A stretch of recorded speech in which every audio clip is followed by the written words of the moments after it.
राम मंदिर के लिए कोई विशेष कानून नहीं बनाया, उस पर देवेंद्र जी कह रहे हैं कि तत्कालीन जो कांग्रेस सरकार थी वो कांग्रेस सरकार। ये किसने कहा? देवेंद्र फडणवीस। उनका क्या संबंध है इससे? उनकी उम्र कितनी थी उस वक्त? तो छोड़ो बात। उन्होंने कहा कि कोई आपके आज के शिवसेना जैसे आप कह रहे हो, कह रहे कि शिवसेना की कोई नेता नहीं। देखो, उनका अज्ञान दूर करने के लिए दूर करना मेरा काम नहीं है। वो कुछ लोग ऐसे होते हैं कि अज्ञानी होते हैं, तो उनको ठीक से गुरु मिलना चाहिए, तो उनको अच्छा गुरु मिले, ये मेरी प्रभु रामचंद्र की काम है। मैंने कल इस बारे में जवाब दिया। एक मिनट का बोल तो। जो बोल रहे हैं कि शिवसेना का योगदान क्या है, मिस्टर फडणवीस एक लॉयर है, वकील है। हाँ, जाइए लखनऊ में जो स्पेशल कोर्ट बना था बाबरी के बाद, उसमें चार्जशीट में सभी आरोपियों के नाम दिए हैं। लगभग 1000 से भी ज्यादा आरोपी है। उसमें ज्यादा से ज्यादा नाम शिवसेना नेता और शिवसैनिकों के है, ऑन रेकॉर्ड है। अडवाणीजींना पण ते आमंत्रित करत नाहीत, आणखीन काय बोलायचं? तुम्ही काय बोलता? काल पंतप्रधान मुंबईमध्ये आले होते, अटल सेतूचं उद्घाटन केलं, पण त्याच्यात अटलजींचा फोटो कुठे होता? काल परवा उद्धवजींनी विचारलं, फडणवीस म्हणतात ते कार सेवक आहे, त्यांचं वय काय होतं? अरे हो, 20व्या वर्षी कार सेवेला गेलो, जेव्हा रामाची सेवा करण्याचा मौका मिळाला तेव्हा कार सेवेला गेलो। पण उद्धवजी, तुमचं तर वय होतं कार सेवा करण्याचं, तुम्ही कुठे होतात? तुम्ही काय करत होतात? तुम्ही का गेला नाहीत?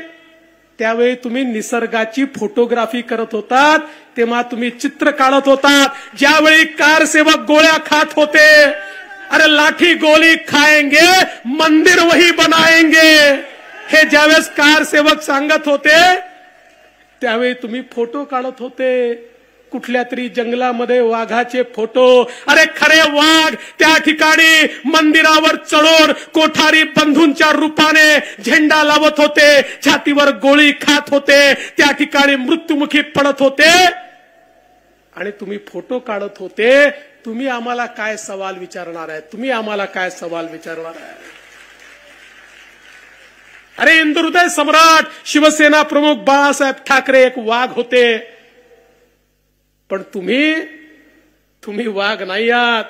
तुमच्या सोबतचा कोणीच वाघ नाही आहे। मला तुमच्या सोबतचा एक नेता दाखवा, उद्धवजी, एक नेता की जो अयोध्येमध्ये कार सेवेला ज्यावेळी ढाचा पडला त्यावेळी त्या ठिकाणी उपस्थित होता। एक नेता दाखवा। अरे आम्ही तर सगळेच होतो, आमचे अडवाणीजी पण होते, आमचे मुरली मनोहर जोशीजी पण होते, आमच्या कल्याण सिंगजींनी जे धैर्य दाखवलं। कल्याण सिंगजीची सरकार गेली, मध्य प्रदेशची सरकार गेली, राजस्थानची सरकार गेली, आम्ही सांगितलं अरे एक राम मंदिर के लिए 100 सरकारें निछावर है, रामलला अगर रहेंगे तो सरकार भी आएगी, मंदिर अगर बनेगा तो सरकार भी आएगी। आणि म्हणून माझी चिंता करू नका। ते म्हणाले फडणवीसांच्या वजनानेच बाबरी पडली असेल।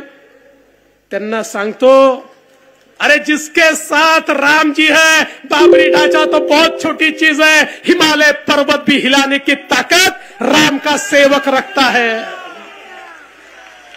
रामाच्या सेवकामध्ये ही ताकद आहे, तो हिमालय देखील त्या ठिकाणी हलवू शकतो। आणि म्हणून हे जे राजकीय हिंदू आहेत यांनी आम्हाला हिंदुत्व सांगायचं नाही, आमच्या नसा नसामध्ये हिंदुत्व आहे, नसा नसामध्ये। अरे खून की हर बूंद में हिंदुत्व